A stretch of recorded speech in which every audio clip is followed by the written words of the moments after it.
Всем привет! Вас приветствует Серж Мартин Гараж. А мы продолжаем. И сегодня у нас очередная очень интересная и важная тема о том, как стучат клапана, почему они стучат, как определить, что это именно стучит клапан.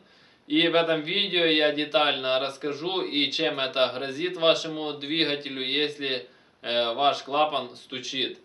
И для начала хочу напомнить, что каждый из вас может прямо сейчас написать в комментариях свой вопрос или тему, которая вас интересует, на которой вы хотели, чтобы я снял отдельное развернутое видео. Поэтому прямо сейчас можете написать в комментариях, нажать на паузу и написать в комментариях развернуто свою тему. И я сниму на нее детальный развернутый видео ответ. Также хочу сказать спасибо всем тем, кто ставит лайки, особенно тем, кто ставит лайк авансом. Ваши лайки очень важны для развития канала, и чем больше будет лайков, тем будет больше интересных познавательных видео. Поэтому не ленитесь и ставьте лайк. Подписывайтесь на канал, кто еще не подписывал. Жмите на колокольчик, чтобы получать уведомления о новых видео. А мы начинаем. Итак, почему стучат клапана? Начнем с самого простого и дальше пойдем к более сложному. Почему же стучат клапана? Откуда появляется звук этот? Это просто из-за того, что неправильно отрегулированы клапана. То есть, если зазор больше, чем положен теплового зазора, соответственно, как получается? Когда ваш двигатель, допустим, вот, к примеру, там на восьмерке, девятке, восьмиклапанной, в пример, да, там зазор должен на впуске быть 0,20, то есть на выпуске 0,30, это 20-30 соток. На канале есть отдельное видео о регулировке клапаном, там об этом все рассказано и показано. Кому интересно, на главной странице моего канала, там нажмите на все видео, там найдете ответы на все свои вопросы. Так вот, если вы делаете, потому что я там в комментариях читал, некоторые делают 50-60 соток зазоры, но это просто очень много.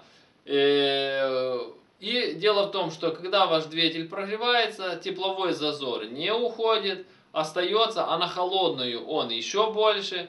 То есть, и это одна из тем, как можно определить, что у вас стучит именно клапан. Потому что в двигателе, допустим, той же восьмерки восьмиклапанной, есть много мест, по которым может появляться стук в головке. Во-первых, если вы слышите характерный стук, то есть зависящий от оборотов двигателя, это может быть не только клапан. Я сейчас методом исключения, какие еще могут быть? У вас может быть тупо разбита постель распредвала, то есть и получается сам распредвал как молоточком цок-цок-цок-цок-цок стучит в постели, то есть и при наборе оборотов этот стук учащается.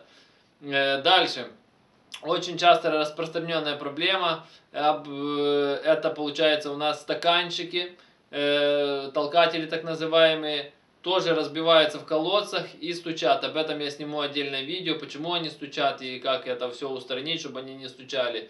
То есть, и там, ну там звук немного другой, то есть, но он тоже зависит от оборотов. Также могут, допустим, на холодную, просто тупо из-за того, что большой зазор в поршнях, поршня тоже стучать и отдавать звук как будто на головку, то есть. Но одна из таких еще тем, как же все-таки определить, что это клапан, если вы там не хотите, вам лень там проверить зазоры, то есть, то одна из таких признаков: на холодную стучит очень громко и очень отчетливо, то есть на прогретую стук немного уходит, то есть, или исчезает вообще, то есть.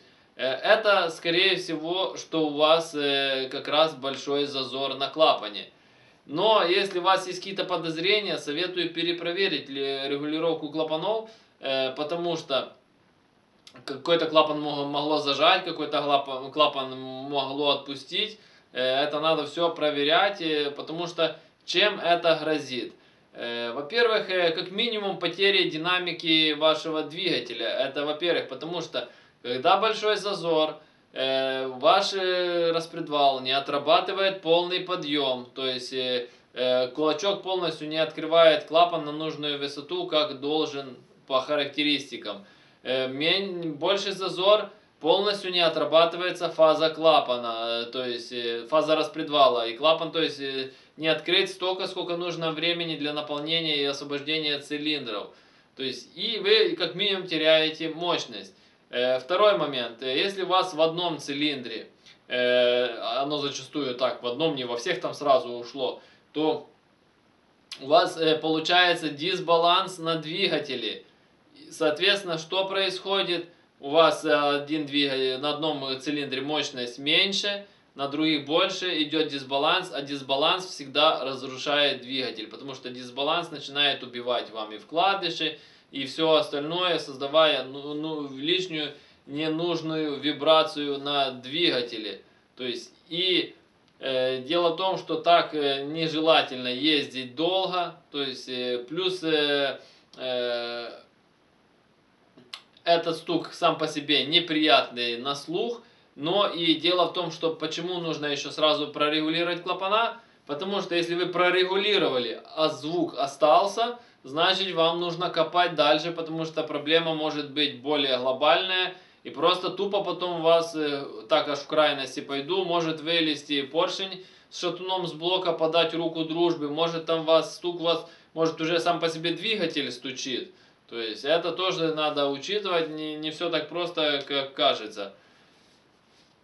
Поэтому нужно это отслеживать, я же говорю, потому что есть много всяких нюансов. Может распредвал стучать, могут стаканчики стучать. Допустим, не только на переднеприводных фаз, допустим, на вас классики так же само. Когда у вас сильно большой зазор, у вас может, грубо говоря, даже в некоторых случаях и сломать рокер.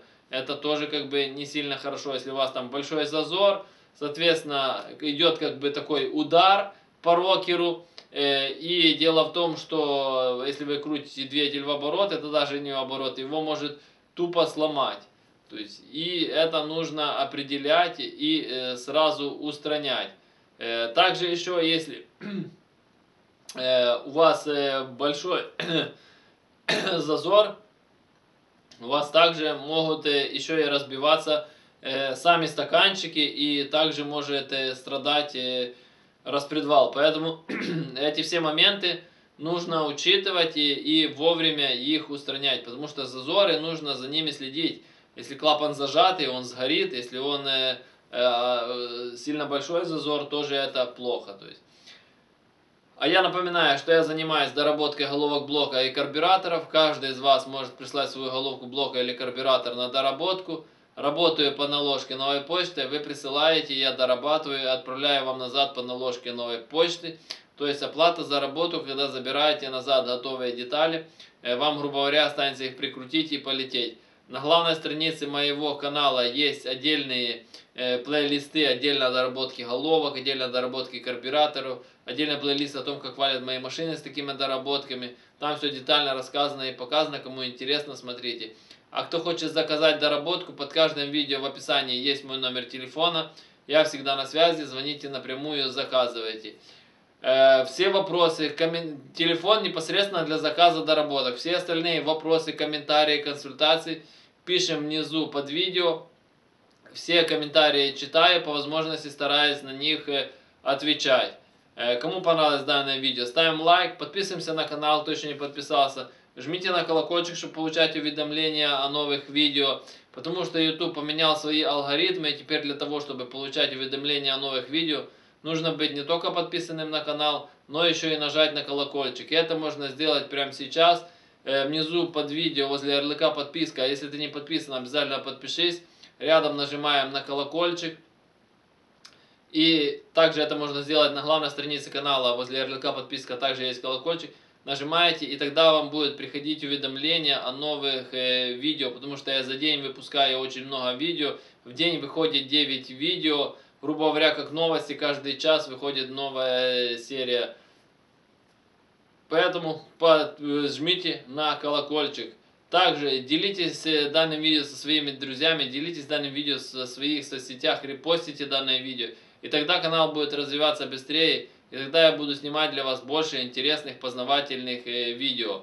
Всем спасибо за внимание, всем до свидания.